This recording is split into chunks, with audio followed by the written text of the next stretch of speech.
तो हम सारे लोग रेडी हैं और आज तो रेन कोट भी साथ में है क्योंकि कल बहुत ज़्यादा बारिश में भीग रहे थे। So every one of us are fully packed and we are up for the second safari. Wish us luck, आज ज़्यादा दिखाएंगे आपको leopard. Thank you so much. क्योंकि कल बारिश बहुत ज़्यादा थी तो हमने कैमरा नहीं निकाला, ऐसा कैमकॉर्डर 4K, और इसके साथ मैं इसका मोनोपॉड भी ले जा रहा हूँ। तो ये आज मैं यूज़ करूँगा वीडियो बनाने के लिए। कल मैं मोबाइल से बना रहा था, आईफोन से, लेकिन आज मैं इससे बनाने वाला हूँ सारा वीडियो। ये लेपर्ड रिजर्व जयपुर सिटी के मालवीय नगर के पास आता है, जो पूरा सिविलाइज्ड एरिया है और शायद इंडिया का ये सबसे छोटा लेपर्ड रिजर्व होना चाहिए। कल जो हमने सवारी करी थी ना, वो हमने नीचे से करी थी।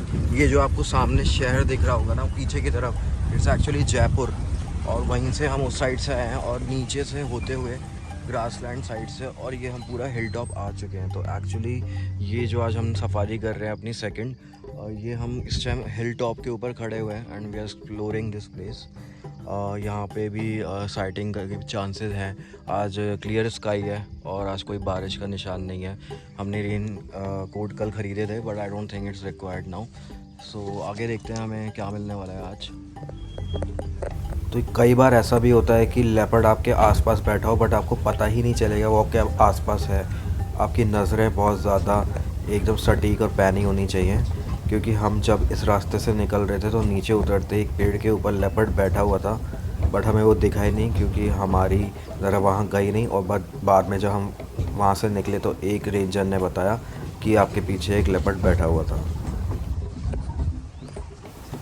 तो धीरे धीरे हम उसी जगह पे बढ़ रहे हैं जहाँ पे हमें एक रेंजर ने बताया था यहाँ पे एक लेपर्ड बैठा हुआ था पेड़ के ऊपर। अब यहाँ पे कौन सा वो पेड़ था और कहाँ बैठा था हमें कोई आइडिया नहीं था।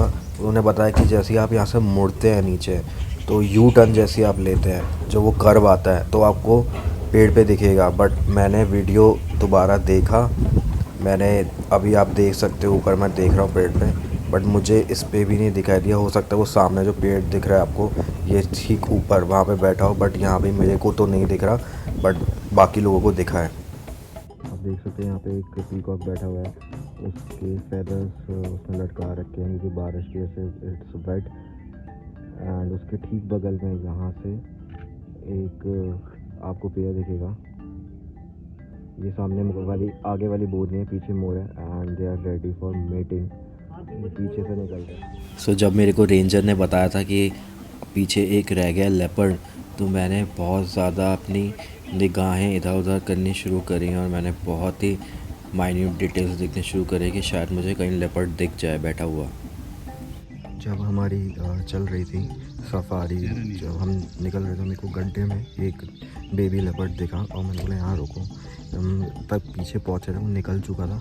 फिर दोबारा साइटिंग हुई रोड पे, वो देखा और हमने दोबारा कैप्चर करने की कोशिश देखा है क्रॉस होते हुए, बट हम इसको पूरा ढंग से ले नहीं पाए। ये एक बेबी लेपर्ड था और अभी उसी को कोशिश कर रहे हैं कि यहाँ पे उसकी स्टार्टिंग हो जाए।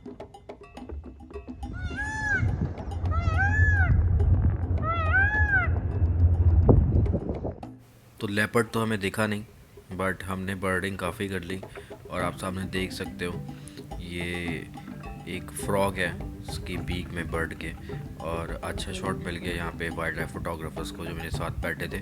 फिर मैंने उनको ये भी बोला कि एक बार आप ज़रा दिखाइए आप क्या कैप्चर कर रहे हैं। तो अब नेक्स्ट स्क्रीन में आपको दिखाऊंगा कि किस तरह से फ्रेमिंग करी गई है।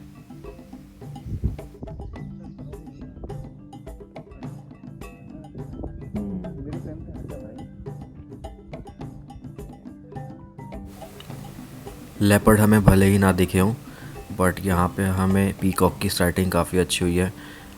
अगर बोलूँ साइटिंग अच्छी हुई है तो मतलब ये है कि 100 मीटर की दूरी, हर 100 मीटर की दूरी पे हमें एक दो पीकॉक दिख ही रहे थे। और ये पीकॉक भी लेपर्ड का खाना होता है, ये मेरे को पहले पता नहीं था, जो मुझे इस सफारी में पता लगा रेंजर्स के थ्रू।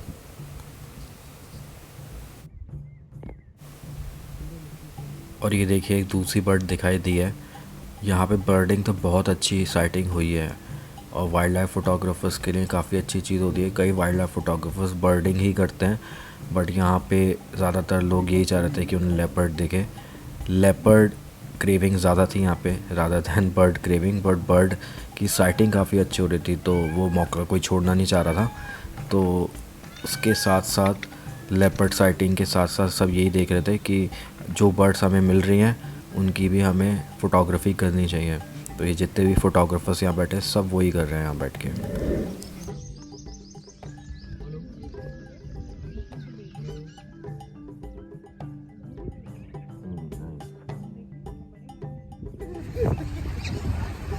आज एक ही लेपर्ड दिखा और वो भी बेबी लेपर्ड था, एक ही साइड कर पाए, लेकिन उसका शॉट अच्छा नहीं ले पाए क्योंकि उसको जैसे हम मैंने ट्रैक किया था तो वो जैसे पीछे गाड़ी ली थोड़ा सा चूक गए और वो निकल गया, वहाँ से छुप गया और फिर दिखाई नहीं दिया। तो आज एक ही लेपर्ड दिखा है हमें। अब हम कोशिश करेंगे शाम को और दिख जाए, लेकिन आज आपको लेपर्ड ना ज़्यादा दिखाने की वजह से आज मैं म्यूज़ियम दिखाऊँगा जो यहीं पर चलाना में ही है। पार्क से बाहर निकलते ही एक चीज़ और बताऊंगा, यहाँ पे जो टहनियाँ हैं पेड़ की जब आप अंदर सफारी करते हो ना वो आपके फेस पे आती है एकदम।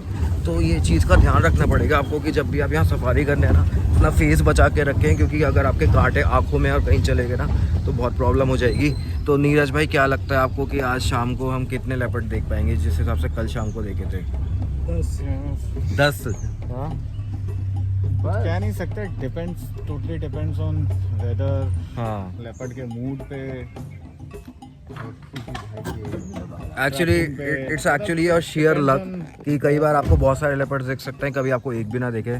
तो ये किस्मत का खेल है और ये किस्मत की बात है जो मैं पहले भी बोल रहा था कॉर्बेट में कि कुछ नहीं कह सकते। कई बार आपके 4, 5, 6, 7 सफारी मार लो तब भी नहीं दिखेंगे और कई बार एक में ही आपको इतने दिख जाएंगे कि आपने कभी एक्सपेक्ट ना करा हो। तो चलिए अब चलते हैं उधर म्यूज़ियम की तरफ। तो चलिए आपको लेके चलते हैं जलाना लेपर्ड रिजर्व के म्यूज़ियम के अंदर।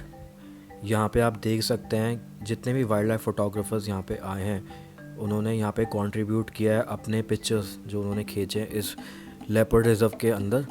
और आपको ये बताना ज़रूरी है कि ये झलाना जो है तेंदुआ रिजर्व जिसे बोलते हैं हिंदी में, ये इंडिया का पहला लेपर्ड रिजर्व है। और यहाँ पे आपको करीब करीब 40 से ज़्यादा लेपर्ड दिखाई देंगे जिसको हिंदी में तेंदुआ बोलते हैं। यहाँ पे आज़ादी के टाइम अराउंड 1947-48 के टाइम पे बाघ जिसको टाइगर बोला जाता है वो भी यहाँ पे देखे जाते थे। और लास्ट में 1948 में जो लास्ट यहाँ पे टाइगर था उसको गोली मार दी गई थी, I think because of hunting. उसके बाद यहाँ पे हंटिंग बंद कर दी गई थी और ये पूरा टाइगर रिज़र्व अराउंड 20 किलोमीटर्स के अंदर अंदर है। जयपुर सिटी के अंदर ही आता है ये। जैसे मैंने आपको बताया था मालवीय नगर एरिया है जयपुर में, उसके पास ये रिज़र्व है। काफ़ी घना और काफ़ी हरा भरा एकदम ये रिज़र्व है, जंगल है। और यहाँ पे राजस्थान की जो गवर्नमेंट है उसने इसको 2017 में एक तेंदुआ रिज़र्व के रूप में एक मान्यता दे दी गई थी। और दूसरी चीज़ ये भी है कि ये जो रिज़र्व है, जो लेपर्ड रिज़र्व है, ये खोला गया था 2016 में पर्यटकों के लिए, टूरिस्ट के लिए खोल दिया गया था। यहाँ पे मैं जब गया था तो अगस्त के टाइम पे गया था, तो उस टाइम पे जो आप सुबह 5:45 पे आप पहली सफारी कर सकते हो जो 8:15 तक चलती है अप्रॉक्सीमेटली। आपको 3-4 घंटे देने होते हैं और शाम को भी आप यहाँ पे कर सकते हैं। 8:15 बजे बंद हो जाता है ये लेपर्ड रिज़र्व। और यहाँ पे अगर आपको सफारी करनी है तो कम से कम आपको 4,500 रुपये देने पड़ेंगे, जिसमें एक सफारी की जो जीप होती है उसके अंदर 6 लोग बैठ सकते हैं। तो जितने भी फ़ोटोग्राफर्स होते हैं वो ज़्यादा लोग बैठाना नहीं चाहते क्योंकि उनको अपने कैमरा रखने पड़ते हैं और कैमरे आपको पता है लेंसेज जो होते हैं वो काफ़ी हैवी होते हैं, तो वो अवॉइड करते हैं, वो खुद ही इंडिविजुअली करते हैं या फिर 2-3 वाइल्ड लाइफ फ़ोटोग्राफर्स मिलके ये एक बुक करा लेते हैं। और ये आप सामने देख सकते हैं बर्डिंग भी यहाँ पे आपको दिखाई जा रही है। ये आप सारे देख सकते हो कैमरा ट्रैप इमेजेस यहाँ पे लगाए जाते हैं। जो लेपर्ड की पॉपुलेशन की काउंटिंग होती है वो करने के लिए यहाँ पे ट्रैप्स लगाए जाते हैं कि जैसे ही वहाँ से एक लेपर्ड गुजरता है तो उनकी एक इमेज खींच ली जाती है, तो उससे आइडेंटिफिकेशन होती है पर्टिकुलर लेपर्ड की और पॉपुलेशन भी काउंट करी जाती है। और ये आप सामने देखिए ये जितनी भी बर्ड की स्पीसीज़ हैं उसके सबके फ़ोटो लगे हुए हैं। मैं एग्जैक्टली तो नहीं बता पाऊँगा बट यहाँ पे मैंने दिखाया आपको कि पीकॉक दिखा है, यहाँ पे चीता आप देख सकते हो, यहाँ पे जैकॉल भी है, यहाँ पे लोमड़ी भी आपको मिलेगी, यहाँ पे लकड़बग्गा भी मिलेगा और रेप्टाइल्स की भी प्रजातियाँ हैं। जैसे आप सामने देखो ये स्नेक है, I think this is king cobra may be. और ये जितने भी लेपर्ड आइडेंटिफाई किए गए हैं उनके ये फ़ोटो हैं उनके नाम के साथ, आप देख सकते हो। तो हर लेपर्ड का एक अपना अलग कैरेक्टरिस्टिक है अगर आप फेस का देखो। तो ये एपिसोड हम यहीं पे ख़त्म करते हैं और नेक्स्ट एपिसोड में आपसे मिलते हैं in safari number 3। Thank you for watching.